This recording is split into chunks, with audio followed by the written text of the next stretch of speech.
Hello दोस्तों, welcome to toppers village. दोस्तों, आज हम क्लास 12 मैथ्स के चैप्टर प्रोबेबिलिटी प्रायिकता का एक बहुत इंपॉर्टेंट टॉपिक डिस्कस करेंगे, बेस थ्योरम। इसको एक प्रोसेस है, एक प्रोसेस की ट्रिक है, उससे आपको मैं बताऊंगा ना, बहुत शानदार मजा आएगा। बहुत सारे बच्चों को ना इस टॉपिक पर आते आते ना बहुत दिक्कत होने लग जाती है यार, बेस थ्योरम, और वो नाम से घबराने लगते हैं। देखो दोस्तों, बहुत आसान है, बहुत आसान तरीके से मैं आपको समझाऊंगा ना, आप टेंशन मत लो। तो बेस थ्योरम पर पहुंचने से पहले इसके एग्जाम्पल भी करेंगे, बहुत शानदार शानदार। तो वहां पर पहुंचने से पहले ना आपको दो छोटे छोटे टॉपिक से गुजरना पड़ेगा, और वो गुजरना जरूरी भी है ना। आई थिंक कि अगर आप एक टॉपिक की थ्योरी समझते हो ना, तो आपको बहुत सारी ना जो थिंकिंग होती है उसको लेके वो डेवलप होती है। तो पहले हम इसकी थ्योरी को मतलब इससे पहले भी, बेस थ्योरम से पहले भी जो दो छोटे छोटे टॉपिक आते हैं, एक तो होता है पार्टीशन, एक होता है थ्योरम ऑफ टोटल प्रोबेबिलिटी, जिस पर क्वेश्चन भी बनते हैं। ठीक है, वो कवर करते हुए चलेंगे। तो सबसे पहले हम लिखते हैं यहाँ पर partition of a sample space. तो देखो दोस्तों, partition of a sample space का मतलब क्या है? जैसे हम कोई भी काम करते हैं, जैसे एक डाई को फेंका या फिर एक सिक्के को उछाला, या फिर उसके अलावा भी बहुत सारे काम हो सकते हैं ना। एक थैला है, थैले में से हम कुछ बॉल्स निकाल रहे हैं या फिर कोई कलर निकाल रहे हैं ना, बहुत सारी चीज़ें हो सकती है। तो जो भी सैंपल स्पेस होता है वो होता है टोटल ऑल पॉसिबल आउटकम्स का एक सेट होता है। तो उसको, उस सेट को मैं ऐसा कुछ मान सकता हूँ कि भाई जो भी आंसर आएगा, इस वो जो भी जितने भी आंसर ना वो इस डिब्बे को रिप्रेजेंट कर रहे हैं ना, ये क्या अपना सैंपल स्पेस एस। अब इसके हमें पार्टीशन करने, पार्टीशन मतलब टुकड़े करने हैं यहाँ पर। तो समझो कि एक टुकड़ा मैंने ऐसे कर दिया, एक टुकड़ा फिर ऐसे कर दिया, फिर एक ऐसे कर दिया, इधर की तरफ कर दिया, ऐसे कर दिया, ऐसे कर दिया, है ना। ऐसे बहुत सारे हमने टुकड़े बना लिए। ठीक है, और हमें पार्टीशन, जब कभी भी पार्टीशन की बात हो तो ऐसे ही करना है। अब कई बार क्या होता है कि जैसे हम क्लास 11th में पढ़ते थे ना, कि भाई ऐसा कुछ डिब्बा है, इसमें ऐसे और ऐसे, है ना। जैसे यहाँ पे कॉमन पार्ट आ गया, ठीक है। वैसे यहाँ पर कोई कॉमन पार्ट का जिक्र नहीं होगा, इस टाइप का यहाँ पर नहीं बनेगा। यहाँ पर सब कुछ अलग अलग। जैसे क्या होता है, जैसे ऐसा समझ लो कि एक बहुत बड़ी जगह, एक बहुत बड़ा गांव है, उसमें सभी की जमीनें है ना वो अलग अलग है, ऐसा समझ लो आप। ठीक है, ऐसा नहीं है कि किसी भी मतलब कोई ज़मीन है जो दो दो जनों की, ऐसा नहीं है। ठीक है, सब अलग अलग है यहाँ पर, ठीक है, इनके मालिक। तो ऐसा समझ सकते हो आप, सब कुछ यहाँ पे जितने भी टुकड़े किए सबके सब अलग अलग है। तो पहली चीज़ यहाँ पे जो पार्टीशन है ना, उसकी क्या खासियत है, यहाँ पर इनका नाम दे देता हूँ। देखो, सैंपल स्पेस के टुकड़े करने का मतलब है आप नए नए इवेंट्स बना रहे हो। इवेंट E1, फिर E2, फिर E3, फिर E4, E5, ऐसे करते करते करते करते बहुत सारे बन जाएंगे, बीच में लास्ट में आ जाएगा EN। हमने इसके कितने पार्टीशन बना लिए? N पार्टीशन बना लिए। इन सब की क्या खासियत है? पहली खासियत ये है कि E1 या फिर कोई सा भी EI और कोई सा भी दूसरा वाला EJ, है ना, EI और EJ, इनमें अगर मैं कॉमन ढूंढूं इंटरसेक्शन, तो वो क्या मिलेगा मेरे को? 5 मिलेगा। मतलब किसी में कुछ भी कॉमन नहीं है। ठीक है, E1 और E2 का कुछ भी कॉमन नहीं है, E2 और E3 का कुछ भी कॉमन नहीं है, ऐसे है। तो जब कुछ भी कॉमन नहीं होता तो इनको हम क्या बोलते हैं? ये होते हैं म्यूचुअली एक्सक्लूसिव इवेंट्स। ठीक है, और एक्सक्लूसिव को आप ऐसे, म्यूचुअली एक्सक्लूसिव ऐसे भी बोल सकते हो कि ये क्या है? डिसजॉइंट है। डिसजॉइंट, डिसजॉइंट मतलब अलग अलग होना। ठीक है, तो पहले पार्टीशन की, जो पार्टीशन की पहली प्रॉपर्टी ना, वो ये ऐसा है, किसी में भी कुछ भी कॉमन नहीं होना चाहिए। दूसरी प्रॉपर्टी क्या है कि भाई इन सबको अगर हम मिलाएं, मिलाने का मतलब यूनियन ले, तो वापस एस के बराबर बन जाना चाहिए। मतलब क्या? E1 union E2 union E3 union, ऐसे करते करते लास्ट में यूनियन EN, सबको अगर वापस मिलाए तो क्या बन जाना चाहिए? एस बन जाना चाहिए। ऐसी प्रॉपर्टी क्या कहलाती है कि अगर हम सबको मिलाए तो वापस सैंपल स्पेस बन जाए। ऐसी प्रॉपर्टी वाले जो इवेंट्स होते हैं ना, उनको बोलते हैं हम एग्जॉस्टिव इवेंट्स। क्या बोलते हैं इनको? एग्जॉस्टिव इवेंट्स हम बोलते हैं। ठीक है, तो एग्जॉस्टिव इवेंट्स भी होने चाहिए, म्यूचुअली एक्सक्लूसिव भी होने चाहिए। और यहाँ पे थर्ड चीज़ क्या है, बस थर्ड प्रॉपर्टी और हमें ध्यान रखनी है कि भाई कोई भी है ना, कोई भी इवेंट खाली नहीं होना चाहिए। मतलब किसी भी इवेंट की अगर मैं प्रोबेबिलिटी लूँ, प्रोबेबिलिटी ऑफ EI, वो 0 से ज़्यादा होनी ही होनी चाहिए, कोई खाली डिब्बा ना हो। क्योंकि खाली का कोई मतलब नहीं है फिर यहाँ पर, उसका क्यों, उसको हम फालतू एक्स्ट्रा में क्यों काउंट करें। ठीक है, तो पार्टीशन मतलब सिंपल सी बात है यार, कि एक सैंपल स्पेस है, उसके हमने ऐसे ऐसे से टुकड़े बना लिए, इनमें कुछ भी कॉमन नहीं होना चाहिए, और सबको मिलाएं तो सैंपल स्पेस के बराबर बन जाना चाहिए, और कोई खाली भी नहीं होना चाहिए ना। इसका मतलब क्या है कि ये नॉन जीरो प्रोबेबिलिटीज़ वाले इवेंट्स होने चाहिए, नॉन जीरो प्रोबेबिलिटीज़ वाले पार्टीशन होने चाहिए। ठीक है, तो पार्टीशन में मेरे को आपको ये 3 चीज़ें समझानी थी। अब ये पार्टीशन ना काम आता रहेगा। अब नेक्स्ट देखेंगे टोटल प्रोबेबिलिटी, उसमें भी काम आएगा, और बेस थ्योरम में भी ये काम आएगा। ठीक है, तो नेक्स्ट देखते हैं हम ये थ्योरम ऑफ टोटल प्रोबेबिलिटी। तो देखो दोस्तों, थ्योरम ऑफ टोटल प्रोबेबिलिटी, इसको समझने के लिए फिर से मैंने सैंपल स्पेस ले लिया और इसमें इवेंट्स ले लिए E1 E2 E3, इसके सारे टुकड़े कर डाले। और वे ये टुकड़े कैसे किए आपको पता ही है, टुकड़े करने का तरीका यही है। पार्टीशन ऑफ सैंपल स्पेस से हमने देखा है कि किसी में कुछ भी कॉमन नहीं होगा और ये सब चीज़ें ना सबको मिलाएंगे तो सैम्पल स्पेस वापस बन जाएगा। ये सारी चीज़ें ध्यान में रखते हुए मैंने पार्टीशन तैयार कर लिए। अब देखो टोटल प्रोबेबिलिटी किसकी निकालनी है, यहाँ पर E1 E2 E3 ये सब इनकी नहीं निकालनी है ना। यहाँ पर अब एक नया इवेंट मैंने बना दिया, एक नया यहाँ पर मैंने क्या बना दिया, इवेंट बना दिया इसे, है ना। इस इवेंट का नाम क्या है, इसका नाम है ए, ठीक है। तो हमें ए की प्रोबेबिलिटी चाहिए, किसकी प्रोबेबिलिटी चाहिए, प्रोबेबिलिटी ऑफ ए। ये कैसे निकालेंगे, अब एक्चुअली ए के ना आपको टुकड़े मिलेंगे हर इवेंट, जो पहले से इवेंट थे ना, पहले जो पार्टीशन थे ना, पार्टीशन उसमें आपको ए के टुकड़े मिलेंगे। जैसे ये E1 है, इसमें भी थोड़ा सा टुकड़ा ये मिल जाएगा, फिर E2 है उसमें भी मिल जाएगा, थोड़ा E3 में, थोड़ा E4 में, थोड़ा E5 में, ऐसे करते करते जितने भी टुकड़े हैं ना सब में आपको एक के पार्टीशन मिलेंगे। ऐसा मैं इतना क्यों एक्सप्लेन कर रहा हूँ, क्योंकि देखो क्वेश्चंस बहुत तगड़े तरीके से बनते हैं। जैसे आप इसको ना प्रैक्टिकल किसी लाइफ से कंपेयर करके बताऊँ तो जैसे समझो कि ये ऐसा है कि ये ना कोई भी सैम्पल स्पेस है, समझ लो कि ये सैम्पल स्पेस है कि आप क्लास 12th की तैयारी कर रहे हो, ठीक है। अब E1 E2 E3 ये क्या अलग अलग आपके वो है तरीके हैं। समझो कि आपने E1 मतलब NCERT पढ़ ली, E2 मतलब NCERT एग्जाम्पलर भी कर लिया, E3 मतलब समझ लो कि आपने प्रीवियस ईयर्स क्वेश्चन पेपर भी लगा लिया ना, E4 कुछ भी और कोई समझ लो आपकी राइटिंग अच्छी है ना, ऐसे बहुत सारे फैक्टर्स हैं। ऐसा हो गया। अब ए कोई नया इवेंट है, ए समझ लो कि ऐसा हो गया कि आप मेरिट में आ गए, ठीक है। तो अब आप मेरिट में, इसकी क्या प्रोबेबिलिटी है, फिर आप आओगे इसकी क्या प्रोबेबिलिटी, तो उसके ना बहुत सारे फैक्टर है, इस तरीके से समझ लो। E1 E2 E3 अलग टाइप के हो गए ना, सब पार्टीशन हो गए उसके। फिर हम एक नया इवेंट तैयार किया ए, वो कुछ भी हो सकता है। आप ऐसे भी समझ सकते हो कि भाई कोई इंसान है वो गाड़ी से आता है, गाड़ी मतलब खुद की गाड़ी से आता है, बाइक से आता है, मतलब कहीं पे है ना, जैसे समझ लो कि कोई टीचर है वो स्कूल आता है, कैसे, खुद की बाइक से या खुद की गाड़ी से या ट्रेन से या बस से या फ्लाइट से, या ऐसा कई सारे तरीके हैं। और ये एक नया ही इवेंट हमने बना दिया ए कि वो स्कूल आने में लेट हो गया, तो वो खुद की बाइक से आके भी लेट हो सकता है ना, ये कुछ छोटा सा टुकड़ा है, इस हिसाब से मैं बता रहा हूँ। ट्रेन से आके भी थोड़ा सा लेट हो सकता है ना। तो ये एक नया इवेंट जो इन पुराने वाले E1 E2 E3 में से ही मतलब काट छाट के नया बन जाता है, ठीक है। इस टाइप का मैंने एक नया इवेंट ए तैयार किया। हमें इस नए इवेंट ए की प्रोबेबिलिटी चाहिए, कैसे निकालेंगे, देखो सीधे मतलब बहुत आसान है। कैसे कैसे कैसे कर सकते हैं कि भाई ये देखो, पहले हम E1 की मदद से ए निकाल लेंगे, फिर उसको E2 की मदद से ए निकाल लेंगे, इन सबको जोड़ देंगे, है ना। देखो ए मैं तैयार करना चालू करूँगा, ए कैसा बन सकता है, थोड़ा सा ये पोर्शन है ना, ये किसके साथ कॉमन है, E1 के साथ कॉमन है। तो मैं सबसे पहले क्या निकालूंगा, probability of A intersection E1, A intersection E1। कैसे भाई, आप ना हमें ए की प्रोबेबिलिटी चाहिए, लेकिन ए के टुकड़े हो रखे हैं, थोड़ा यहाँ थोड़ा वहाँ थोड़ा वहाँ, इन टुकड़ों को हमें जोड़ना है, जोड़ के हमें टोटल ए की प्रोबेबिलिटी मिल जाएगी, इसीलिए इसका नाम पड़ा है टोटल प्रोबेबिलिटी। हमें ए की टोटल प्रोबेबिलिटी निकालनी है। ए बिखर रखा है, तो बिखरेंगे तो इनको टुकड़ों को इकट्ठा करना पड़ेगा, प्लस अब ऐसे ए का टुकड़ा थोड़ा सा E2 के साथ भी है, तो उस टुकड़े को भी इकट्ठा करना पड़ेगा। अब ये E2 के साथ में कॉमन है ना, E2 और ए का ये पार्ट कॉमन है, तभी मैं क्या लिखूंगा, प्रोबेबिलिटी ऑफ ए जो कि E2 के साथ शेयरिंग करता है। ऐसे ही करते करते लास्ट में ये वही E3 के साथ भी आ जाएगा, E4 के साथ भी आ जाएगा, इन सब के साथ भी आ जाएगा, और EN के साथ में भी आ जाएगा। तो ऐसे क्या बन जाएगा, probability of A intersection EN, ऐसा बन गया, ठीक है। अब इससे काम नहीं चलता ना, इससे चीज़ें हमें समझ में नहीं आती, तो हम क्या करेंगे, देखो इसको थोड़ा आसान बना लेंगे। वो याद है multiplication theorem of probability, intersection है ना, यहाँ पर इंटरसेक्शन मतलब एंड तो इसको आप मल्टीप्लाई में लिख सकते हो। देखो कैसे, यहाँ पर प्रोबेबिलिटी ऑफ, पहले हम ए को नहीं करवाएंगे, पहले E1 को करवाएंगे। अब अगर पहले ए को करवाओगे तो वो तो पूछा ही है ना, वो तो हमें पता ही नहीं है। तो सबसे पहले मैं ई को हैपन करवा दूंगा कि ई हैज़ ऑलरेडी हैपन, तो सबसे पहले मैं लिखूंगा probability of E1 multiply by, अब मैं ए को करवा दूंगा। ये मैं कोई बड़ी चीज़ नहीं लगा रहा, ये मल्टीप्लिकेशन थ्योरम ऑफ प्रोबेबिलिटी है जो कि मैं ऑलरेडी डिस्कस कर चुका हूँ, ठीक है। तो E1 को करवा दिया। अब चूंकि E1 हो चुका है, अब मैं करवा दूंगा ए को, ये हो गया ऐसे। तो probability of A intersection E1 ये बन गया।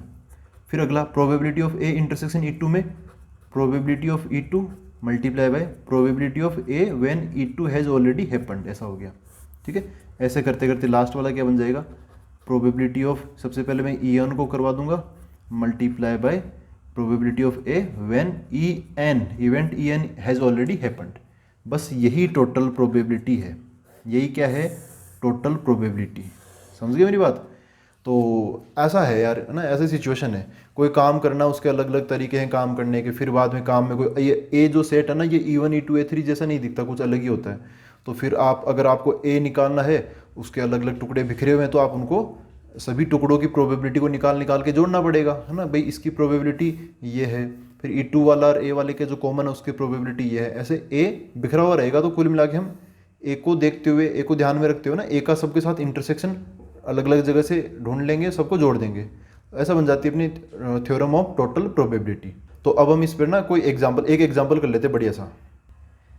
देखो दोस्तों, ये एक example, A person has undertaken a construction job. एक कोई कंस्ट्रक्शन का काम है, तो किसी व्यक्ति ने वो जॉब लिया है कि भाई मैं करूँगा कंस्ट्रक्शन, समझ लो कि ठेका ले लिया। A person has undertaken a construction job, the probabilities are 0.65 that there will be a strike. भाई काम हो रहा तो फिर समझ लो कि वहाँ पर स्ट्राइक हो गई, जो भी वहाँ पे वर्कर है ना वो स्ट्राइक पर आ गए। इसकी प्रोबेबिलिटी क्या है, 0.65 है ना, 65%। फिर क्या बोला है, 0.8 that the construction job will be completed on time if there is no strike. अगर स्ट्राइक नहीं हुई तब अपना काम टाइम पर पूरा हो जाएगा, उसकी प्रोबेबिलिटी क्या है, 0.8। फिर क्या बोला, and 0.32 that the construction job will be completed on time if there is strike. अगर स्ट्राइक हो गई तब फिर काम टाइम पर पूरा होने के मतलब उसकी प्रोबेबिलिटी क्या है, 0.32 है। ठीक है, इतना हो गया। फिर क्या बोला, determine the probability that the construction job will be completed on time. अब देखो यार, आपको थोड़ी थोड़ी है ना वैसी फीलिंग आएगी, टोटल प्रोबेबिलिटी वाली फीलिंग आएगी। कैसे, देखो मैं बताता हूँ आपको। यहाँ पर क्या है, एक बड़ी यहाँ पे मतलब समझो कि जो अपना कोई काम होना हो, आप ऐसे पार्टीशन बना लो ना, ये सैम्पल स्पेस हो गया। सैम्पल स्पेस किस चीज़ का, वो देखो अभी बताता हूँ मैं। और फिर इसके अंदर ऐसे यहाँ पे ना दो पार्टीशन बना लो कि भाई स्ट्राइक होगी। अच्छा, इनको मैं पहले से थोड़ा डिक्लेयर कर लेता हूँ कि स्ट्राइक होगी, उनसे इन सबको क्या माने। तो चलो मैं एक इवेंट मान लेता हूँ ई का मतलब क्या है कि देयर विल बी स्ट्राइक। ठीक है, वहाँ पर स्ट्राइक होगी, स्ट्राइक। ठीक है, ऐसे। अच्छा, यहाँ पर ना नो स्ट्राइक का भी जिक्र हुआ, नो स्ट्राइक का। तो जो ई डैश है, ई डैश का मतलब क्या हो जाएगा, there will be no strike. ठीक है, वहाँ पे स्ट्राइक नहीं होगी, इसका ऐसा हो गया। तो यहाँ पर ना दो पार्टीशन हो गए, एक तो ई मतलब स्ट्राइक होगी, और एक ई डैश मतलब स्ट्राइक नहीं होगी। ठीक है, अब ई हो या ई डैश हो, अपना काम तो दोनों ही केस में पूरा हो सकता है ना। आप समझ रहे हो ना यहाँ पे क्या हो रहा है। जो पार्टीशन थे वो मैंने E1 E2 के बेसिस पे, मतलब स्ट्राइक नहीं होगी तो स्ट्राइक होगी तो ई, स्ट्राइक नहीं हो तो ई डैश ऐसे मान लिया। ये जो बीच में मैंने गोला बनाया, जो कि दोनों में ही यहाँ पे थोड़ा थोड़ा कॉमन पोर्शन रखता है, जैसे मैंने यहाँ पर बनाया ना, पहले E1 E2 E3 बहुत सारे कर लिए, फिर यहाँ पे नया ही कोई आ गया ए, तो कि सभी के अंदर थोड़ा थोड़ा कॉमन पार्ट रखता है। रखेगा नहीं रखेगा, देखो इसका इस गोले का मतलब क्या है। अब इसको भी एक नया मैं डिफाइन कर देता हूँ यार यहाँ पर, कि वो किसको माने कि हाँ construction job will be completed on time. एक नया यहाँ पर मैं इवेंट मान लेता हूँ ए, वो क्या है कि अपना जो जॉब है ना, जॉब वो will be completed on time. ठीक है, तो ये ए है यहाँ पर, ये बीच में ए आ गया, समझ गए मेरी बात। तो जो अपना टाइम कंस्ट्रक्शन जॉब है ना वो कंप्लीट हो जाए टाइम, एक पर्टिकुलर टाइम फ्रेम के अंदर, तो वो स्ट्राइक होने के बावजूद भी हो सकता है, और स्ट्राइक नहीं होगी तब भी हो सकता है। हाँ, थोड़ी थोड़ी प्रोबेबिलिटी यहाँ पे बदल जाती है। ठीक है, अब देखो एक एक चीज़ को यहाँ पर मार्क करना स्टार्ट करते हैं, क्योंकि हमें क्या चाहिए, हमें इस एक ही प्रोबेबिलिटी निकालनी है। कुल मिला के क्वेश्चन में यही पूछा है, क्या, determine the probability that the construction job will be completed on time. ये है अपना क्वेश्चन। तो हमें प्रोबेबिलिटी ऑफ ए चाहिए। अपना जो क्वेश्चन है, क्वेश्चन क्या कह रहा है, क्वेश्चन ये कह रहा है कि प्रोबेबिलिटी ऑफ ए निकालो, job will be completed on time, ये बताना है। तो ये ए कैसे निकालूं भाई, ए निकालने के लिए मेरे को ये फॉर्मूला लगाना पड़ेगा, क्या, पहले प्रोबेबिलिटी ऑफ E1 मतलब जिसके साथ ये कॉमन है, मल्टीप्लाई बाय, जब E1 हो चुका हो तब ए की प्रोबेबिलिटी, फिर प्रोबेबिलिटी ऑफ E2 हो चुका हो तो ए, फिर ए की प्रोबेबिलिटी, ऐसे। तो यहाँ पर E1 E2 नहीं है, यहाँ पर क्या है, ई और ई डैश है। तो सबसे पहले मैं प्रोबेबिलिटी ऑफ ई लिखूंगा, जब ई हो जाएगा तो यहाँ पर जब ई हो चुका होगा तब ए की प्रोबेबिलिटी, फिर प्लस, फिर मैं ई डैश, यहाँ पर क्या ई डैश है, E1 E2 नहीं है, E1 ई समझ लो और E2 ई डैश समझ लो, E dash multiply by probability of A जब ई डैश हो चुका हो, ऐसे।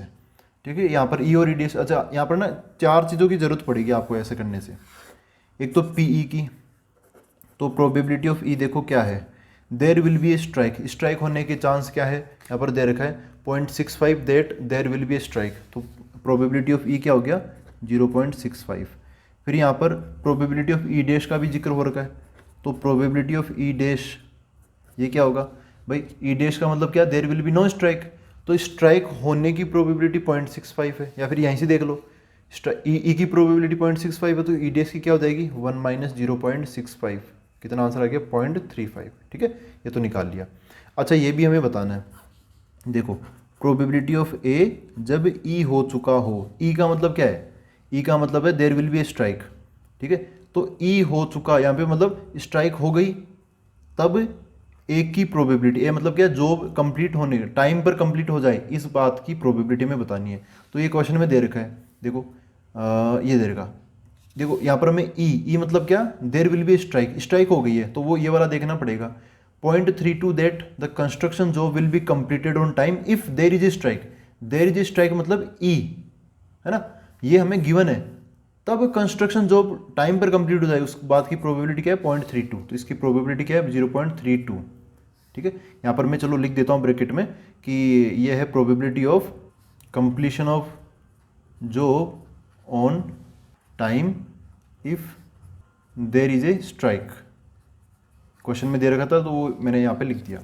अच्छा हमें और किस चीज़ की ज़रूरत पड़ेगी, अब हमें ये निकालिए, इसकी वैल्यू आ गई, ये भी चाहिए हमें, तो प्रोबेबिलिटी ऑफ ए और यहाँ पे ई डैश हो चुका हो, ई डैश मतलब क्या, there will be no strike, नहीं जो वहाँ पे स्ट्राइक नहीं हुई, तो इसकी प्रोबेबिलिटी क्वेश्चन में दे रखी है, देखो ये रहा 0.8 that construction job will be completed on time if there is no strike, तो इसकी वैल्यू क्या देगी 0.8, तो इसको भी आप मतलब इसको भी डिफाइन कर सकते हो, यहाँ पर if there is a strike की जगह क्या आ जाएगा, यहाँ पर if there is no strike, ऐसे, तो ये और ये चारों वैल्यूज उठाकर यहाँ पे डाल दो आपको, तो आपको मिल जाएगा प्रोबेबिलिटी ऑफ ए मतलब क्या, जो will be completed on time, तो यहाँ पर देयरफॉर प्रोबेबिलिटी ऑफ ए कितना आ गया, P E into P of A if E has already happened, तो पी मतलब ये 0.65 इंटू, फिर बाद में ना इसको मैं आपको फीलिंग से भी समझाऊंगा, आप टेंशन मत लो, देखो probability of A by E ये वाला 0.32 फिर प्लस, उसके बाद में अब क्या लिखेंगे, प्रोबेबिलिटी ऑफ ई डैश ये कितना है यहाँ पर 0.35 multiply by probability of A if E dash has already happened, तो ये वाला 0.8, यहाँ पर क्या जाएगा 0.8, यहाँ पर इन सबको कैलकुलेट करेंगे तो लगभग हमें कितना मिल जाएगा, लगभग क्या हमें मिल जाएगा 0.488, एक्चुअली ये ऐसा ना, ऐसा क्वेश्चन आपको अपनी बुक्स में मिल जाएगा, ठीक है। अच्छा देखो इसको ना, ये इसको सोल्व कर लेना, ये तो मतलब इजीली ये बनी जाएगा 0.488, अब इसको ना एक फीलिंग के साथ समझाता हूँ, देखो हो क्या रहा है, जैसे समझो कि अभी हम यहाँ पर है, अब यहाँ से ना दो रास्ते हैं कि भाई एक तो हाँ भाई स्ट्राइक होगी, और एक रास्ता ये है कि स्ट्राइक नहीं होगी, ठीक है, ऐसा हो गया। अच्छा स्ट्राइक होगी तो अपना जो काम है या अपना जो जॉब है वो टाइम पर कंप्लीट हो जाएगा, या फिर टाइम पर कंप्लीट नहीं होगा, और स्ट्राइक नहीं हो तब भी दो केस तो बनते ही हैं कि अपना जो जॉब है वो टाइम पर कंप्लीट हो जाए, या फिर जॉब टाइम पर कंप्लीट ना हो, ठीक है। इस हिसाब से यहाँ पे क्या चीज़ पूछा है, देखो स्ट्राइक होने की प्रोबेबिलिटी कितनी है, ये कितनी 0.65, और स्ट्राइक हो जाए उसके बाद में जॉब कंप्लीट हो जाए उसकी प्रोबेबिलिटी कितनी है 0.32, ठीक है। अच्छा इधर आते हैं, देखो स्ट्राइक ना हो इस बात की प्रोबेबिलिटी कितनी है 0.35, आप क्वेश्चन पढ़ोगे ना तो ये मिलेगा आपको, और स्ट्राइक ना हो तब जॉब हो जाए कंप्लीट उसकी प्रोबेबिलिटी क्या है 0.8। क्वेश्चन में क्या पूछा है, ओनली ये पूछा है कि determine the probability that the construction job will be completed on time, time पर कंप्लीट हो, तो टाइम पर कंप्लीट होने वाला मतलब यहाँ पे जॉब अपना टाइम पे कंप्लीट हो, एक तो ये चाहिए और एक ये चाहिए, तो हमें यहाँ से स्टार्टिंग से जॉब काम मतलब टाइम पे कंप्लीट हो जाए इसकी प्रोबेबिलिटी निकालने के लिए दो रास्तों से चलना पड़ेगा, एक तो ये रास्ता है और एक ये वाला रास्ता है, और रास्ते में जो भी यहाँ पे प्रोबेबिलिटी जो भी केसेस आ रहे हैं ना इवेंट्स, उन सब की प्रोबेबिलिटीज़ मल्टीप्लाई होती हुई चलेगी, तो 0.65 0.32 से मल्टीप्लाई हो जाएगा तो ये बन जाएगा, और 0.35 0.8 से मल्टीप्लाई होकर ये बना लेगा, अपना काम ऐसे भी पूरा हो जाएगा या फिर ऐसा भी पूरा हो जाएगा, ठीक है। इन दोनों को जोड़ देंगे तो ये आंसर आ जाएगा, समझ गए मेरी बात। तो ऐसा होता है टोटल प्रोबेबिलिटी में, मतलब कुछ जैसे इसमें समझ लो ई कुछ और था, स्ट्राइक होगी ई डैश नहीं होगी, और ये अलग ही आ गया कि भाई चलो स्ट्राइक होगी नहीं होगी, दोनों ही केस में आप ये बताओ कि कुल मिला के अपना काम टाइम पर पूरा होगा कि नहीं होगा, तो एक अलग ही चीज़ पूछ ली जाती है, तो ऐसे में आपको क्या लगाना पड़ता है टोटल प्रोबेबिलिटी, ठीक है। अब आते हैं बेस थ्योरम पर। देखो दोस्तों, बेस थ्योरम, तो यहाँ पर ना देखो, इसको आप समझने के लिए ना आप इसको ऐसा समझो, जैसे ये फिर से मैंने बना लिया कि ये पूरा सैम्पल स्पेस है और यहाँ पर इसके पार्टीशन ऐसे है E1 E2 E3 और ये सब है ना, और इनमें कुछ कॉमन भी नहीं है, ठीक है। और इन सब मिलाए हुए तो ये मतलब वही म्यूचुअली एक्सक्लूसिव एग्जॉस्टिव, और ये कोई खाली भी नहीं है, ये सारी चीज़ें वो पार्टीशन वाली जो मैंने बताई थी वो। अब ये बेस थ्योरम कहाँ काम में कब आती, देखो इसको मैं थोड़ा सा और तरीके से आपको बता दूँ। और समझ लो कि यहाँ पर एक वो नया वाला इवेंट कौन हो रहा है, यहाँ पर क्या हो रहा है, ये इवेंट ए हो रहा है, ठीक है, जो कि इनमें थोड़ा बहुत कॉमन सभी के अंदर रखता है। इस चीज़ को मैं दूसरे तरीके से ऐसे बता देता हूँ, जैसे समझो कि अभी हम यहाँ पर है और हमने कोई काम किया, जैसे ये एस वाला हमने काम किया, तो इससे हमें अलग अलग इवेंट्स मिल रहे हैं, एक E1, एक मिल रहा है हमें E2, एक मिल रहा है ऐसे E3, और ऐसे ऐसे करते करते बहुत सारे EN तक हमें मिल रहे हैं, ठीक है। अच्छा, तो यार अब जैसे E1 हो गया ना, अब E1 हो गया, अब E1 हम पर्टिकुलरली ए निकालना चाहते हैं। ए कुछ नई चीज़ है, जैसे अभी आप ऐसा समझ सकते हो कि स्ट्राइक स्ट्राइक हुई, स्ट्राइक नहीं हुई, तो स्ट्राइक होने को समझ लो E1 है, और स्ट्राइक नहीं हुई वो समझ लो E2 है, ठीक है। अब स्ट्राइक हो ना हो उसके बाद में हमें और भी तो चीज़ें देखनी है ना, कि भाई अपना जो काम है वो टाइम पर पूरा हुआ कि नहीं हुआ ना, जॉब कंप्लीट टाइम पर हुआ कि नहीं हुआ, ठीक है। तो अभी हमें ना, अब ये वाला अपना जो जॉब है ना वो समझ लो वो ए सेट है, ए इवेंट है वो। अब E1 हो गया, इसके बाद में ऐसा हो सकता है कि ए हो जाए या फिर ए ना हो। E2 हो गया, इसके बाद में भी ऐसा हो सकता है कि ए हो जाए या ए ना हो, कोई ये जो नया इवेंट जो है वो, ठीक है। तो इसके बाद में भी यहाँ पर भी हो सकता है कि ए हो जाए और ए ना हो, और यहाँ पर भी ऐसे करते करते कि ए यहाँ पर हो जाए या फिर ए हो जाए और ना हो, ऐसे, ठीक है। तो अब देखो यार, ये बेस थ्योरम काम कहाँ होते हैं, मैं इतना इसलिए क्यों बता रहा हूँ, क्योंकि ना क्वेश्चन में लिखा नहीं होता इसको आप बेस थ्योरम से करो, ठीक है। तो मैं आपको ना वो मेंटेलिटी डेवलप कर रहा हूँ कि आपको कहाँ पर बेस थ्योरम लगानी है। देखो भाई, बेस थ्योरम जनरली, देखो जनरली अभी तक बेस थ्योरम से पहले पहले के जो भी क्वेश्चन है सब में हमने सीधी सीधी प्रोबेबिलिटी निकाली है ना, सीधी सीधी प्रोबेबिलिटी हमने निकाली है। अब बेस थ्योरम में क्या होगा, बेस थ्योरम में हम उल्टी प्रोबेबिलिटी निकालते हैं, उल्टी प्रोबेबिलिटी। देखो इसका मतलब क्या है, अभी तक जनरली ये था कि भाई हमें बताओ कि ए की प्रोबेबिलिटी क्या है ना, ए बाद वालों की प्रोबेबिलिटी पूछी जाती थी और पहले वालों की प्रोबेबिलिटी हमें मिल जाती थी, वो पुट करके हम बाद वालों की प्रोबेबिलिटी निकाल लेते थे। जैसे कंडीशनल प्रोबेबिलिटी में नहीं होता था कि भाई E1 हो चुका है, अब बताओ ए की प्रोबेबिलिटी क्या है ना। तो ये क्या है, ये पहले वालों की प्रोबेबिलिटी दे दी जाती थी और बाद वाले की पूछी जाती थी। लेकिन अब क्या होगा, अब ऐसा होगा कि भाई ठीक है चलो, ऐसा हो गया कि ए अपना काम हो गया, अब बताओ कि जो ए काम हुआ ना वो E1 की वजह से हुआ, या फिर जो ए काम हुआ ना वो अपना E3 की वजह से हुआ, ऐसा, ठीक है ना। तो अब क्या होता है, अब यहाँ पर ऐसा जाना होगा, अभी हम जैसे मान लो कि प्रेजेंट में है, तो हमें अब पास्ट में कोई चीज़ ऐसे ऐसे हुई होगी उसकी हमें प्रोबेबिलिटी बतानी होती है, ठीक है। हमें क्या जाना पड़ता है, हमें बैक जाना पड़ता है, पीछे की तरफ जाना पड़ता है। मतलब हमें पीछे जाके ऐसा समझ सकते हो कि आपको सबूत ढूंढने हैं, हाँ कि भाई एक मान लो कि कोई बाइक से चोरी हुई, या फिर किसी गाड़ी में आए चोर, या फिर ट्रक में आए चोर, है ना। तो आपको बताना है कि भाई चोरी तो हो चुकी, ठीक है, अब बताओ कि वो गाड़ी से आए, या फिर चोरी हो चुकी अब बताओ कि वो बाइक से आए। इस टाइप से आपको ना उल्टे सबूत ढूंढने हैं। तो यहाँ काम आती है बेस थ्योरम, आपको ना पता चल जाएगा। अब आई थिंक आपको कोई दिक्कत होगी नहीं, बेस थ्योरम का क्वेश्चन कौन सा है ये आइडेंटिफाई करने में, ये बहुत ज़रूरी चीज़ है, ठीक है। तो देखो मैंने क्या बताया कि भाई ए हो चुका है, ए इज ऑलरेडी हैपन्ड। अब बताओ कि वो E1 से हुआ है, तो मैं अब E1 E2 E3 पर्टिकुलरली ये नहीं लूंगा, मैं EI ले लूंगा। क्या ले लूंगा, EI।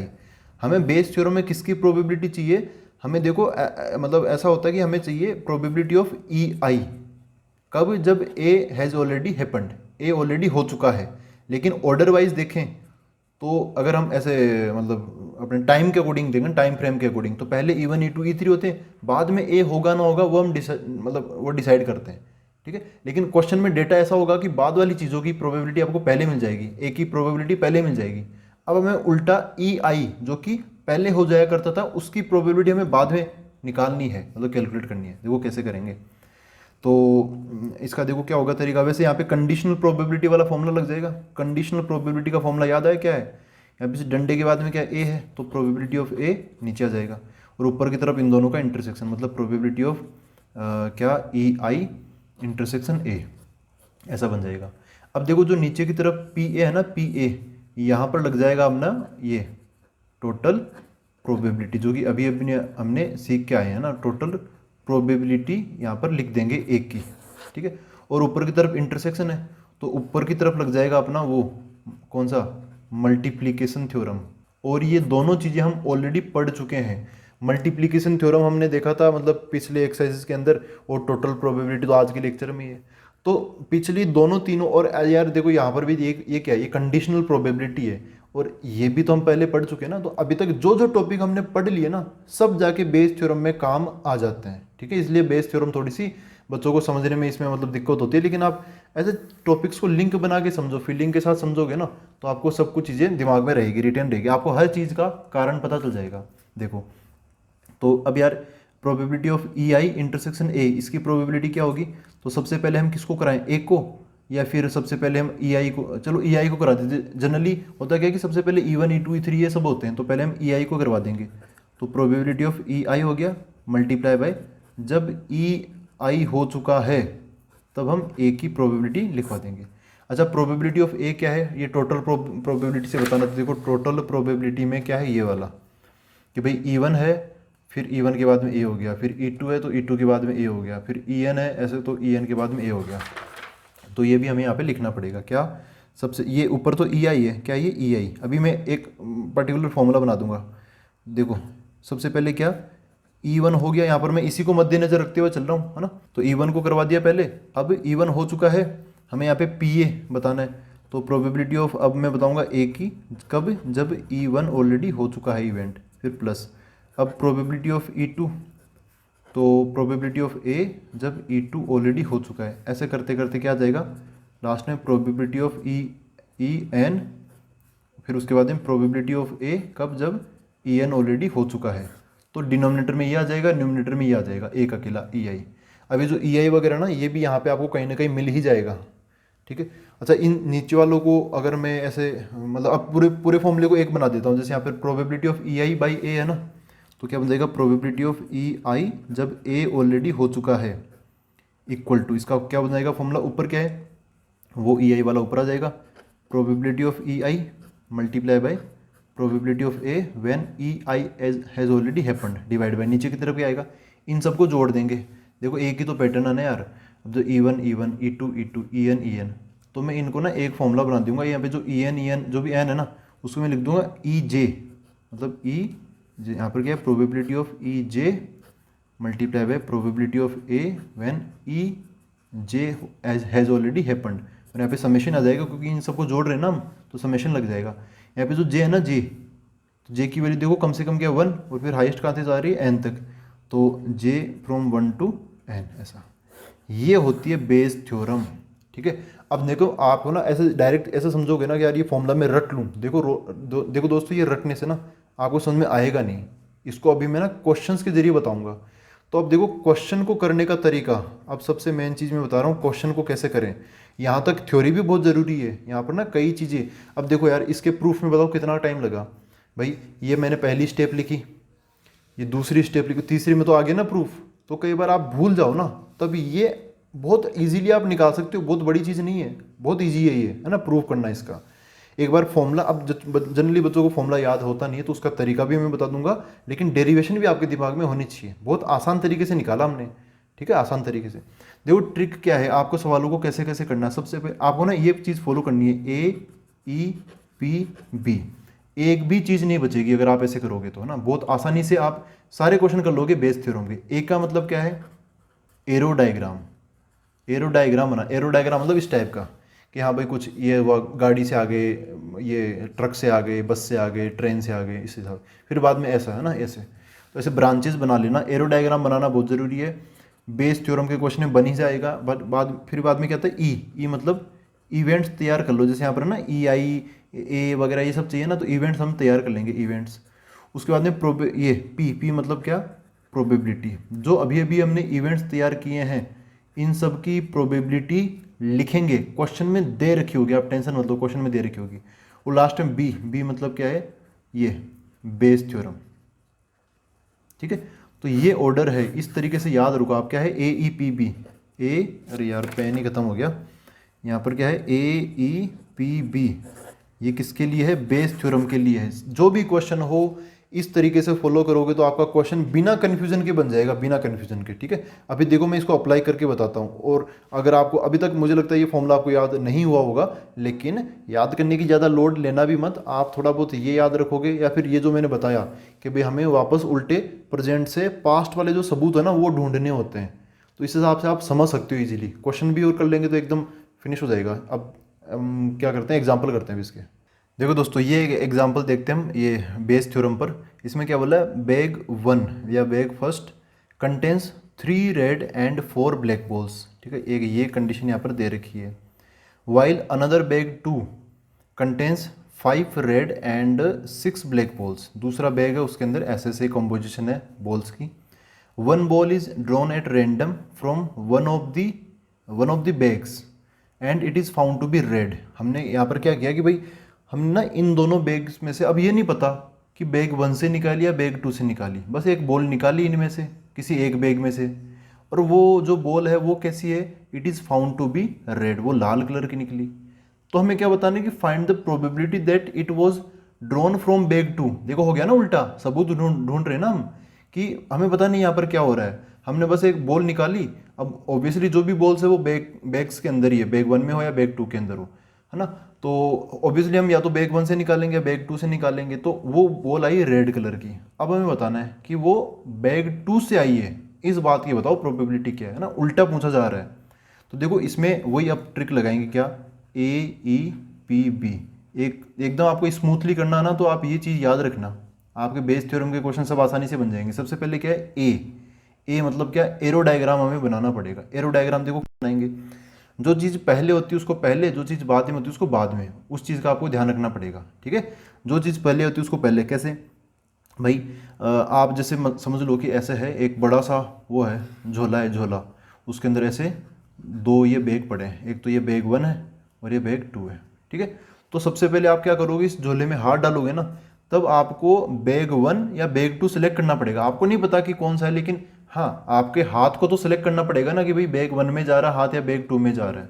ठीक है, तो ऐसा थोड़ी कि भाई डायरेक्ट बॉल को टच हो गया ना, ऐसा नहीं है। ये बैग बंद है, हम ऐसे बाहर से आंख बंद करके दोनों का मतलब वो मतलब है ना, दोनों बैग्स को खोल के फिर हम बॉल निकालेंगे। ठीक है, तो सबसे पहले हमें क्या सेलेक्ट करना पड़ेगा, बैग सेलेक्ट करना पड़ेगा। ठीक है, तो एक एरो डायग्राम बना रहा हूँ, समझो कि यहाँ से इस पूरी कहानी की शुरुआत हुई, यहाँ से हम इधर इधर जा रहे हैं, तो मैं धीरे धीरे अपना टाइम बढ़ता चला जा रहा है। ठीक है, ये सबसे पास्ट वाला पॉइंट है। फिर क्या हुआ कि चलो हमने बैग 1 में हाथ डाला या फिर बैग 2 के अंदर। अच्छा, इसके बाद में क्या होगा, जब हम यहाँ तक पहुँच जाएंगे तो उसके बाद में भी अलग अलग कॉम्पोजिशन हमें देखने को मिलेगी। क्या है, बैग 1 का क्या हिसाब किताब है, 3 रेड एंड 4 ब्लैक, तो 3 रेड है और 4 ब्लैक बॉल्स है उसके अंदर। ठीक है, अच्छा बैग 2 के अंदर क्या होगा, 5 रेड और 6 ब्लैक, तो यहाँ पे क्या देगा, 5 रेड और 6 ब्लैक। ठीक है, अब आप बोलोगे यार डायग्राम तो ऐसे बनाएंगे, लेकिन मैं ना ये हैबिट ध्यान रखना, मैंने क्या बोला आपको कि एकदम पास्ट से प्रेजेंट की तरफ आते हो ना, एकदम सबसे पहले से लेके सबसे बाद तक, तो आपको ऐसे बढ़ना है। ये इस क्वेश्चन में तो बहुत आसान लगेगा, आप घूम फिर के यही डायग्राम बनाओगे, लेकिन कई सारे क्वेश्चन ना बहुत टफ होते हैं, तो उसमें ना ये हैबिट काम आएगी कि भाई सबसे पहले क्या घटना घटेगी। सबसे पहले हम बैग को सेलेक्ट करेंगे, बाद में हम उनमें से बॉल निकालेंगे। ठीक है, पहले बॉल निकाले बाद में बैग सेलेक्ट करें, ऐसा हो ही नहीं सकता। ठीक है, इतना हो गया। अब इसके बाद में ना हमने एरो डायग्राम बना लिया, अब हम क्या करेंगे, अब हम इवेंट्स मानेंगे, ई फॉर इवेंट्स। तो इवेंट्स देखो कैसे कैसे मानेंगे, क्वेश्चन में पढ़ के भी पता कर सकते हो। देखो क्वेश्चन में क्या बोला है कि one ball is drawn at random from one of the bags and it is found to be red. वो जो बॉल है ना, वो जो बॉल है वो किस कलर की आ गई, रेड कलर की आ गई, तो इसको मैं एक इवेंट मान लूँगा, इसको RA कुछ भी मान लूँगा। Find the probability that it was drawn from bag 2। देखो ये भी एक टाइप का इवेंट है कि ये जो बॉल आई ना रेड कलर की, वो बैग 2 से आई, तो मैं बैग 2 से बॉल निकाल या फिर बैग 2 के सिलेक्शन को मैं इवेंट मान लूँगा। देखो कैसे, ये जो बैग 1 बैग 2 है ना, एक दो इवेंट तो इनके बन जाएंगे। तो पहला इवेंट E1, ये क्या हो गया, ये समझ लो कि ये है selection of bag first. Bag first मानना जरूरी ना यार, ये जो रेड बॉल आएगी वो बैग 1 से भी तो आ सकती है ना, और बैग 2 से, इस रास्ते से भी हमें मिल सकती है। तो बैग 1 को हमने E1, सिलेक्शन ऑफ बैग 1 हो गया E1 अपना इवेंट। ऐसे E2 क्या हो जाएगा, सिलेक्शन ऑफ बैग 2। अच्छा ये देखो, ये इवेंट मानने का ना एक और मैं हिंट बताता हूँ। ऐसे आपको ना कई सारी छोटी छोटी बातें मिल जाएगी। देखो इवेंट कैसे मान सकते हो, जो भी यहाँ पे जो पहली बार जो घटना होगी ना, जैसे बैग्स का सिलेक्शन, इन दोनों को ही आपको इवेंट मानना पड़ेगा। आप ये लिख लो, भले ही कहीं पर भी लिख लो कि जब भी ये जो जैसे हम एरो डायग्राम बनाते हैं ना, तो जो पहली ब्रांच होती है ना एरो डायग्राम की, मतलब जो सबसे पहले में लिखा जाता है यहाँ पर, उन दोनों को तो इवेंट मानना ही है। समझ गए? यहाँ पर अब इन सबको आप इवेंट मानो, ये जरूरी नहीं है। ठीक है, जैसे यहाँ पर ब्लैक वालों को तो हम इवेंट मानेंगे ही मानेंगे, मतलब बिल्कुल नहीं मानेंगे ना, रेड वालों को मानेंगे, ब्लैक वालों को कभी नहीं मानेंगे। ठीक है। अच्छा यहाँ पर एक और चीज़ बोला कि it is found to be red. अब ये रेड कलर की बॉल आ रही है, इसको भी मैं इवेंट मान लूंगा। ठीक है, अलग अलग इवेंट मानो, छोटे छोटे इवेंट मानो यहाँ पर। तो अब अगला इवेंट क्या मान लिया मैंने, समझो कि ए मान लिया। ए क्या है कि जो जो बॉल है ना, बॉल इज रेड। ठीक है, बॉल क्या है, रेड कलर की है, the drawn ball is red. तो इतना हो गया, हमने इवेंट्स मान लिए, ई का काम हो गया। ये मानना ना हर एक स्टेप यहाँ पर बहुत इंपॉर्टेंट है। ऐसे नहीं आप चलो ई को हल्के में ले लो, या फिर पी को हल्के में ले लो, या फिर ए जो डायग्राम उसको हल्के में ले ही नहीं सकते। फिर नेक्स्ट क्या है, पी, पी फॉर प्रोबेबिलिटी। अब है ना प्रोबेबिलिटीज हम लिखेंगे। इसकी प्रोबेबिलिटी क्या होगी, प्रोबेबिलिटी ऑफ E1। E1 की प्रोबेबिलिटी क्या होगी भाई, सिलेक्शन ऑफ बैग 1। अपने सामने जब हमने यहाँ से स्टार्ट किया, एक बड़े से झोले के अंदर दोनों ही बैग थे, तो दोनों में से यार किसी को भी तो सेलेक्ट कर सकते हैं ना हम। अपना जो हाथ जाएगा उसके अंदर, तो हम इसको भी ले सकते हैं, इसको भी ले सकते हैं। तो दो बैग है, एक बैग को सिलेक्ट करने की प्रोबेबिलिटी क्या हो जाएगी, 1/2 हो जाएगी, है ना। यहाँ पे कितने, दो बैग है, तो हम चाहते हैं कि E1 मतलब बैग 1 सेलेक्ट करें, तो बैग 1 एक ही है, तो 1 ऊपर, और टोटल कितने बैग से 2, तो भी 1/2। ये तो बहुत आसानी से समझ सकते हो। यहाँ से दो रास्ते हैं, दोनों की प्रोबेबिलिटी 50-50% है। ठीक है, 50% 50%, मतलब हाफ हाफ प्रोबेबिलिटी है। तो प्रोबेबिलिटी ऑफ E1 क्या हो गया, 1/2। ऐसे प्रोबेबिलिटी ऑफ E2 क्या हो जाएगा, 1/2। ठीक है, ये हो गया। अब हम इसकी प्रोबेबिलिटी भी लिख लेते हैं ना, इसकी लेकिन अब देखो ध्यान से यार, इसकी प्रोबेबिलिटी मैं कैसे लिख सकता हूँ, ball is red, red colour की बॉल आए, लेकिन रेड कलर की बॉल आने के भी तो अलग अलग पॉसिबिलिटीज है। अगर मैंने बैग 1 में हाथ डाला तो फिर रेड आने की अलग प्रोबेबिलिटी होगी, क्योंकि उसमें अलग कॉम्पोजिशन है, 3 रेड 4 ब्लैक है। अगर मैंने बैग 2 में हाथ डाला तो फिर इसके अंदर रेड आए, इस बात की अलग प्रोबेबिलिटी है। ठीक है, तो जब भी हमें, जैसे मैंने है ना इसी ऑर्डर में लिखना दोस्तों, ये ना मैंने जो जो फॉर्मेट में लिख रहा हूँ ना, पहले ऊपर डायग्राम, इधर ये इवेंट्स, और इवेंट्स भी ऐसे, इवेंट्स इसके अंदर आ गए, फिर बाद में प्रोबेबिलिटीज, इसकी प्रोबेबिलिटी इधर, इसकी प्रोबेबिलिटी इधर। ठीक है, ऐसे, ताकि ना आप एकदम सिस्टमेटिक वे में चलोगे ना, तो आप कभी कंफ्यूज नहीं होगे। ठीक है, तो अब देखो इसकी प्रोबेबिलिटी में लिखूंगा, लेकिन इससे पहले ये हो चुके होंगे। ठीक है, ये हो चुके होंगे, और ये इनको भी मैंने थोड़ा ढंग से लिखा है, इनकी प्रोबेबिलिटी इधर, और जो बाद वाले हैं ये रेड वाला, वो उसकी इधर। ठीक है, जो LHS में LHS में, जो RHS में RHS में, इस टाइप से लिखा है। तो अब मैं ए बॉल इज रेड, इसकी प्रोबेबिलिटी लिखूंगा, तो इनको मद्देनजर करके रखना पड़ेगा, मतलब इनको मद्देनजर रखते हुए हमें इसकी प्रोबेबिलिटी निकालनी पड़ेगी। कैसे, बॉल इज रेड, तो मैं पहले इसके अकॉर्डिंग चलूंगा कि probability of A when E1 has already happened. E1 मतलब क्या, सिलेक्शन ऑफ बैग 1 हो चुका है, ये बैग हमने सेलेक्ट कर लिया। अब मेरे को रेड आने की प्रोबेबिलिटी बतानी है। तो बैग 1 के अंदर टोटल बॉल कितनी है, 3 और 4 7 है, 3 और 4 7 है। और यहाँ पर इवेंट ए मतलब बॉल रेड आ रही है, तो इस बैग में से मेरे को रेड बॉल निकलने की प्रोबेबिलिटी क्या हो जाएगी, यहाँ पर ये 3 हो जाएगी ना, ऊपर की तरफ क्या हो जाएगा 3 और नीचे 7। समझ गए? देखो probability of A by E1, इसका मतलब क्या है कि E1 हो चुका है, अब बॉल रेड आने की प्रोबेबिलिटी बताओ। E1 मतलब बैग 1 हमने सेलेक्ट कर लिया है, अब रेड आने की प्रोबेबिलिटी, तो फिर मैं बैग 1 के दायरे में ही रह के सोचूंगा। टोटल बॉल कितनी है 7, और रेड कितनी है 3, तो यहाँ पे प्रोबेबिलिटी क्या हो जाएगी 3/7। ठीक है, अच्छा प्रोबेबिलिटी ऑफ, यहाँ पर क्या लिखूँ, ए, रेड बॉल बैग 2 से भी तो आ सकती है, तो प्रोबेबिलिटी ऑफ की बॉल रेड है, और कब, जब सिलेक्शन ऑफ B2 मतलब बैग 2 हो चुका है, E2। ठीक है, तो अब मैं E2 मतलब क्या, सिलेक्शन ऑफ बैग 2 हो चुका है, इस डंडे के बाद जो आता है ना वो हो चुका है, तो E2 मतलब बैग 2 का सिलेक्शन हो चुका है। तो बैग 2 में जाऊंगा, देखूंगा 5 रेड है 6 ब्लैक है, टोटल कितनी होगी 11, यहाँ पे 11 नीचे आ जाएगा। और ए मतलब क्या, बॉल इज रेड, तो रेड वाले कितने, यहाँ पे 5 है, यहाँ पे ऊपर 5 आ जाएगा। ठीक है, आप इनको चाहो तो पूरा लैंग्वेज में लिख भी सकते हो कि भाई ए का मतलब क्या है कि the drawn ball is red, it is given if selection of bag one has already happened. या फिर आप यहाँ पे ऐसा भी लिख सकते हो कि ये किस बात की प्रोबेबिलिटी है कि drawing a red ball from bag one. ये बैग वन E1 वाला जो है ना वो बैग वन को दर्शाता है। और जो probability of A if E2 has already happened, इसका मतलब क्या है? इसका मतलब ये हो गया drawing a red ball from bag two, ये हो गया। ठीक है, इतना हो गया, अपना पी का काम हो गया, प्रोबेबिलिटी लिखने वाला, ये एकदम मतलब सिंबल के साथ लिखने वाला काम हो चुका है। अब लास्ट में क्या है? Before Bayes theorem. अब हम क्या लगाएंगे? बेस थ्योरम लगाएंगे यहाँ पे। तो देखो बेस थ्योरम कहाँ पर लगाएंगे? क्वेश्चन में पूछा क्या है? क्वेश्चन में ये पूछा है, देखो यहाँ तक तो हो चुका है, it is found to be red, find the probability that it was drawn from bag two. हमें इस बात की प्रोबेबिलिटी निकालनी कि वो जो रेड बॉल है ना वो बैग टू से निकली है। मतलब क्या? Probability of selection of bag two, फिर क्या है? Given that ball is red. ठीक है, तो हमें इस बात की प्रोबेबिलिटी निकालनी है। तो सिलेक्शन ऑफ बैग टू, इसका मतलब ये कौन सा इवेंट हो गया? सिलेक्शन ऑफ बैग टू हो गया E2, ये हो गया probability of E2। Given that का क्या बन जाएगा? इसे डंडा खड़ा कर देंगे हम। बॉल इज रेड कलर की बॉल है, वो क्या है? वो ए हो गया अपना इवेंट। तो ये है, इसकी प्रोबेबिलिटी हमें निकालनी है। आपको लगेगा यार ये तो हमने निकाल चुके, लेकिन इसकी ये नहीं निकाला हमने। यहाँ पर E2 पहले और ए बाद में, यहाँ पर क्या है? ए पहले और E2 बाद में। ठीक है, तो देखो इसकी प्रोबेबिलिटी क्या होगी। अब आप चाहो तो वो बेस थ्योरम वाला फॉर्मूला देख सकते हो। यहाँ पर EI है ना, EI उसके नीचे ए है, यहाँ पर क्या? E2 उसके नीचे ए है। तो जो EI वाली बात वो यहाँ पर आ जाएगी। अभी मैं आपको दूसरे तरीके से भी बता दूंगा। तो यहाँ पे EI है, वो EI यहाँ पर आ जाएगा, और यहाँ पर EI इधर की तरफ नीचे आ जाएगा। इधर EI ऊपर है ना, इधर नीचे आ जाएगा।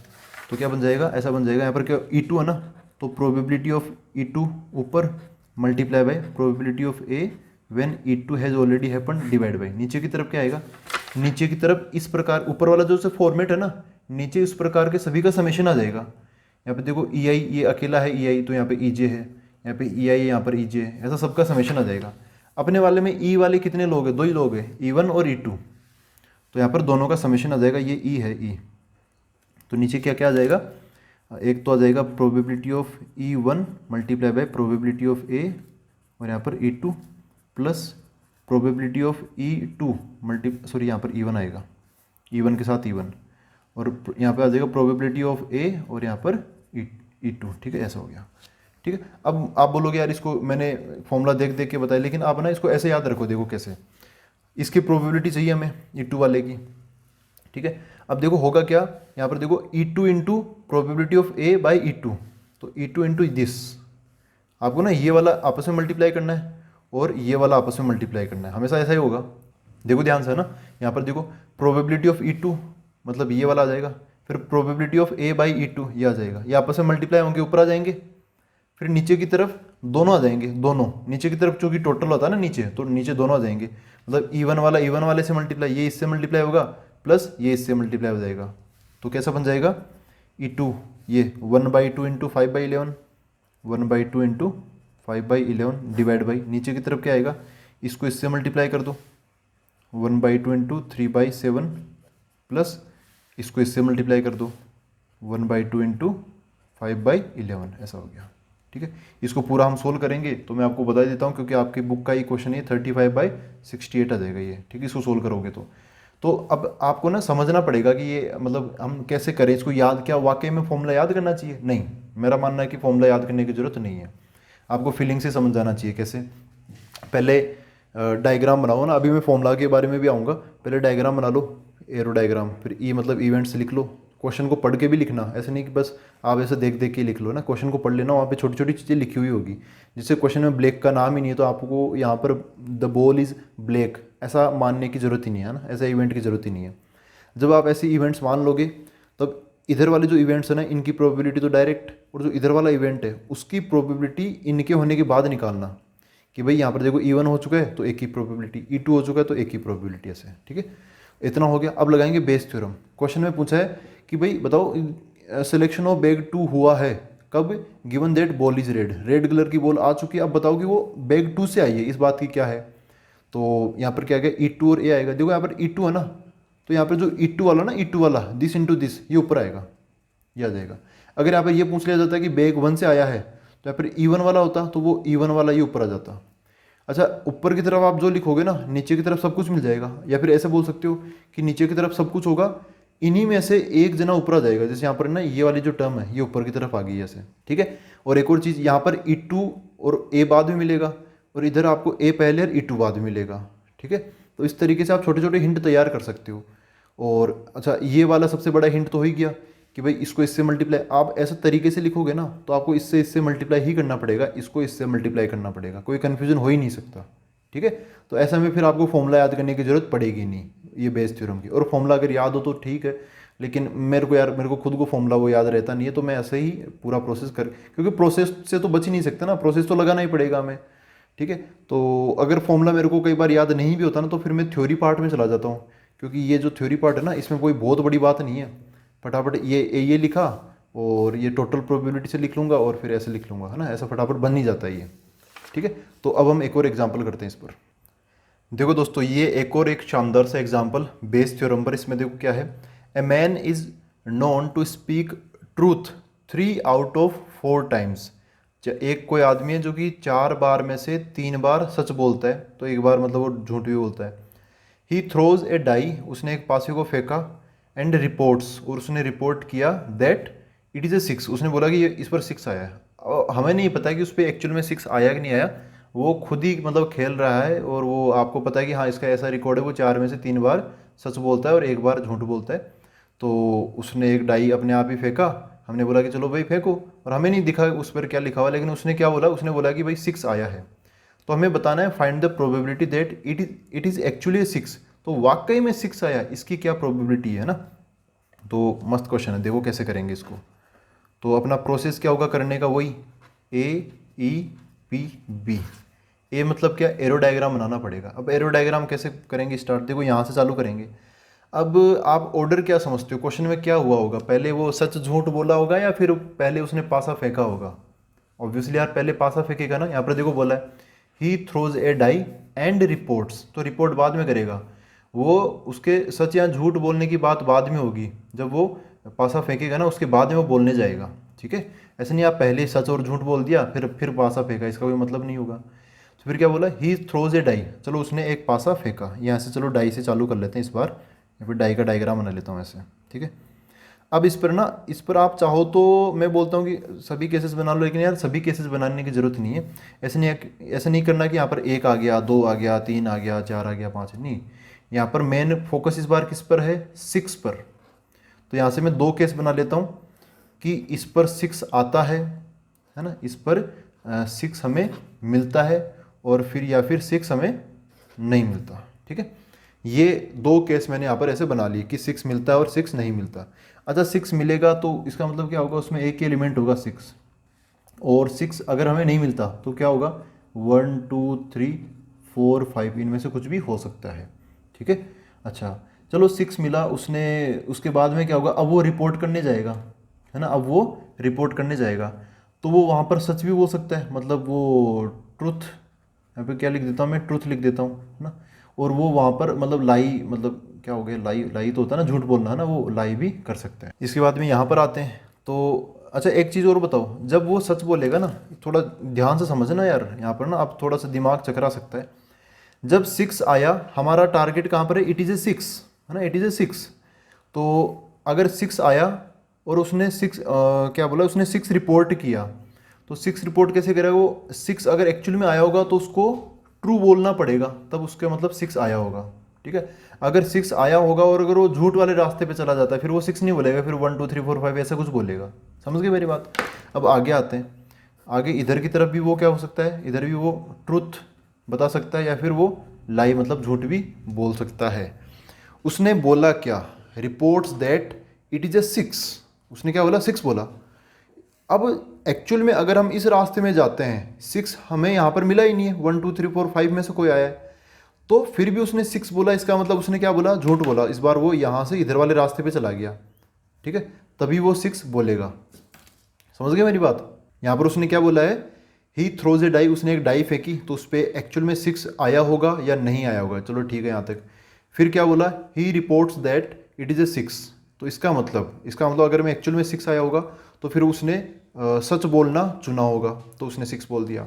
और एक्चुअल में अगर 6 नहीं आया तो फिर उसने झूठ बोलना चुना होगा, तब जाके उसने 6 बोला होगा। उसने 6 तो बोला है, ये क्वेश्चन में ये फिक्स है। हम ऐसे नहीं कर सकते कि हाँ यार ट्रू बोल रहा है ना। यहाँ पे क्वेश्चन ट्रू बोलने या फॉल्स बोलने का नहीं है, क्वेश्चन किस बात का है कि एक्चुअल में 6 आया है या नहीं। तो मैं यहाँ पे 6 पे जोर दे रहा हूँ, ना कि उसके ट्रू बोलने पर। ठीक है, तो आप समझ रहे हो, मैं यहाँ पर 6 बोलने के बाद मैं ट्रू वाले रास्ते पे नहीं गया, मैं 6 वाले रास्ते पे गया हूँ।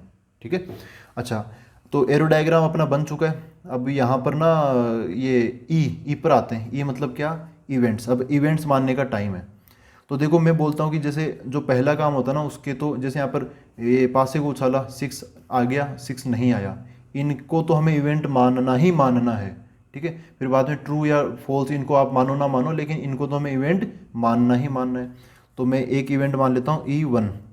E1 क्या हो जाएगा कि ये गेटिंग 6 ऑन डाई। ठीक है, गेटिंग 6 ऑन डाई, ये मैंने E1 मान लिया। जैसे E2 को क्या हो जाएगा, नॉट गेटिंग, या फिर इसको तो वैसे कोई ज़रूरत थी नहीं, आप ई डैश से भी काम चला लेते, लेकिन इसको चलो लिख लो, नॉट गेटिंग 6 ऑन डाई। ठीक है, ऐसा हो गया। अच्छा इसके बाद में अब अगला इवेंट क्या माने, इधर की तरफ है ना, इनमें से क्या माने। तो इनमें से ऐसा थोड़ी मानेंगे कि भाई ही इज़ मतलब ऐसा कुछ बोल रहे कि ही इज़ टेलिंग ट्रूथ, इसको हम एक इवेंट मान लेना, ऐसा नहीं मानेंगे। यहाँ पर अगला इवेंट क्या मानना पड़ेगा, 6 आने का। देखो क्वेश्चन को पढ़ो आप, तो छोटी छोटी चीज़ें पता चल जाएगी आपको। He throws a die, he reports that it is a 6। ठीक है, तो इट इज़ ए 6 इसको हम इवेंट मान लेंगे। Find the probability that it is actually a 6। तो एक्चुअली 6 उसको मैंने E1 मान लिया, और actually it is not a 6 उसको मैंने E2 मान लिया। ठीक है, क्योंकि ये इधर दोनों तरफ यही था ना, इन दोनों को तो मानना ही मानना है। इधर की तरफ ट्रू और लाई को मत मानना। यहाँ पर जो 6 है ना, इसको हम कोई मान लेंगे, ए मान लेते हैं। चलो ए क्या है कि मैन रिपोर्ट्स 6। ठीक है, वो जो भी आदमी है ना, वो क्या कर रहा है, वो 6 रिपोर्ट कर रहा है, इसको हमने इवेंट ए मान लिया। ठीक है, तो अब देखो, अब है ना, अब प्रोबेबिलिटीज़ का काम चालू होता है। ई हो गया अपना इवेंट्स मानने का हो गया। अब प्रोबेबिलिटी पी फॉर प्रोबेबिलिटी चालू करते हैं। सबसे पहले इन दोनों की प्रोबेबिलिटीज़ को निकालनी है। प्रोबेबिलिटी ऑफ E1 क्या होगी, गेटिंग 6 ऑन ए डाई। तो यार 6 मतलब एक ही तो एलिमेंट है, और इस डाई पर तो 1 2 3 4 5 6 कुछ भी आ सकता है। तो फेवरेबल कितना हो गया, 1, और टोटल कितने होंगे, 6 हो गए। ठीक है, अच्छा प्रोबेबिलिटी ऑफ E2 ये भी निकाल लो, प्रोबेबिलिटी ऑफ E2। तो E2 के केस में मतलब क्या होगा, देखो यार यहाँ पर E2 मतलब क्या है, नॉट गेटिंग 6। तो 6 जब नहीं आएगा तब 1 2 3 4 5 में से कुछ ना कुछ आएगा, तो इसकी प्रोबेबिलिटी 5 और नीचे की तरफ 6 ऐसा बन जाएगा। ठीक है, अब हमें इसकी एक ही प्रोबेबिलिटी निकालनी है, लेकिन कब, जब E1 और E2 ऑलरेडी हो चुके होंगे, है ना। मैन रिपोर्ट 6, यहाँ पर ना इधर भी 6 रिपोर्ट कर रहा है, इधर भी 6 रिपोर्ट कर रहा है, लेकिन इसकी ना प्रोबेबिलिटी चेंज होगी कि वो 6 रिपोर्ट कर रहा है, इसकी क्या प्रोबेबिलिटी है, कैसे। अगर एक्चुअल में 6 आया है तब उसको सच बोलना पड़ेगा, और सच बोलने की प्रोबेबिलिटी क्या है, 3/4। वो 3 बार सच बोलता है 4 में से, तो 3/4। तो झूठ बोलने की क्या हो जाएगी, 1/4। ऐसे यहाँ पर लिख सकते हो, सच बोलने की प्रोबेबिलिटी क्या है, 3/4, और झूठ बोलने की 1/4। ऐसे यहाँ पर सच बोलने की 3/4 और झूठ बोलने की 1/4। ठीक है, तो देखो, तो यहाँ पर हमें ना ये इवेंट्स पहले हो चुके होंगे, इसके बाद में इनकी प्रोबेबिलिटी निकालनी है कि वो उसने 6 रिपोर्ट किया है। कैसे, ये E1 हो चुका है, अब मेरे को इस ए की प्रोबेबिलिटी निकालनी है, और ऐसे इधर ए की प्रोबेबिलिटी जब E2 हो चुका है, तो इसकी प्रोबेबिलिटी क्या होगी, E1 मतलब ये है ना, इसको मैंने E1 माना है। तो इसके बाद में उसने ना 6 रिपोर्ट किया, तो उसको ये सच वाले रास्ते से जाना पड़ेगा, और उसको सच बोलना पड़ेगा। सच बोलने के लिए प्रोबेबिलिटी क्या है, 3/4। तो वो 6 रिपोर्ट करे, तो इसकी प्रोबेबिलिटी क्या है, 3/4, जब एक्चुअली में 6 आया है। ठीक है, अच्छा अब E2 वाले रास्ते से, मतलब एक्चुअल में 6 नहीं आया, लेकिन उसने 6 रिपोर्ट किया, उसके लिए उसको क्या बोलना पड़ेगा, झूठ बोलना पड़ेगा। यहाँ तो उसने क्या बोला, ट्रूथ, और यहाँ पर क्या, वो लाई, मतलब ट्रूथ या फॉल्स भी लिख सकते हो, है ना। तो यहाँ पर क्या आ जाएगा, इसको झूठ बोलना पड़ रहा है, तो यहाँ पर क्या हो जाएगा, 1/4 बन जाएगा। ठीक है, अब हमें क्या चाहिए क्वेश्चन में, अब P फॉर प्रोबेबिलिटीज़ भी हमने लिख लिया, अब बी मतलब क्या, बेस थ्योरम लगानी है हमें। तो देखो बेस थ्योरम क्या है, क्वेश्चन में क्या पूछा उस पर लगेगी। यहाँ पे देखो क्वेश्चन में क्या बोला है he throws a die, report that it is a 6, find the probability that it is actually a 6। तो हमें इसकी प्रोबेबिलिटी निकालनी कि वो एक्चुअली 6 है। अब एक्चुअली 6 मतलब क्या, E1 गेटिंग 6 ऑन डाई, है ना। ये यहाँ पर मैं एक्चुअली लगाना भूल गया, तो आप समझ सकते हो यहाँ पर एक्चुअली है, ठीक है। तो हमें E1 की प्रोबेबिलिटी निकालनी है, प्रोबेबिलिटी ऑफ E1। कब, जब उसने रिपोर्ट कर दिया कि वहाँ पर ना 6 आया है। उसने रिपोर्ट करने का मतलब इवेंट ए ऑलरेडी हो चुका है, ऐसे। इक्वल टू, देखो क्या बनेगा, यहाँ पर देखो ये E1 वाला ना, तो E1 वाले में क्या होगा, ये जो E1 वाला ना, ये इससे मल्टीप्लाई होकर ऊपर आ जाएगा और नीचे टोटल, मतलब ये वाला भी और ये वाला भी। तो आप इसको इससे मल्टीप्लाई कर दो। यहाँ पे चाहो तो फॉर्मूला फॉर्मूला दिखा देता हूँ। Probability of E1 multiply by probability of A by E1 और नीचे की तरफ टोटल, ये इससे मल्टीप्लाई करके ऊपर आ जाएगा। यहाँ पे E1 multiply by probability of A by E1 plus ये इससे हो जाएगा, तो probability of E2 multiply by probability of A by E2, ठीक है। अच्छा, इनको मल्टीप्लाई कर लो, 1/6 इंटू 3/4 और नीचे ये इससे मल्टीप्लाई तो होगा ही होगा, 1/6 इंटू 3/4 प्लस इसको इससे भी करेंगे हम, 5/6 इंटू 1/4। देखो ऊपर कितना हो गया, यहाँ पे काटा पीटी करें या रहने दे, एक बार रहने देते ना। ऊपर कितना हो गया, 3/24, नीचे की तरफ 3/24 प्लस ये 5/24, ऊपर 3/24 और नीचे 5। देखो इनका एलसीएम तो 24 बन जाएगा, 3 + 5 कितना हो गया, 8 हो जाएगा। तो 24 से 24 कट जाएगा, आंसर कितना आ गया, 3/8, ठीक है। तो एक्चुअल में 6 आया है, इस बात की प्रोबेबिलिटी क्या है, 3/8 है। तो आई होप दोस्तों ये सारी चीज़ें आपको समझ में आई है। फिर से याद रखना, पहले एरो डायग्राम बना लो ऐसे, फिर बाद में इवेंट्स की प्रोबेबिलिटी। 6 एक्चुअल में 6 आया है और एक्चुअल में 6 नहीं आया है, ऐसे बना लिया, ठीक है।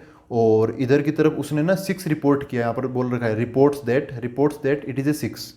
तो इसको भी मैंने यहाँ पर मैन रिपोर्ट्स 6, इसको भी मैंने एक इवेंट मान रखा है।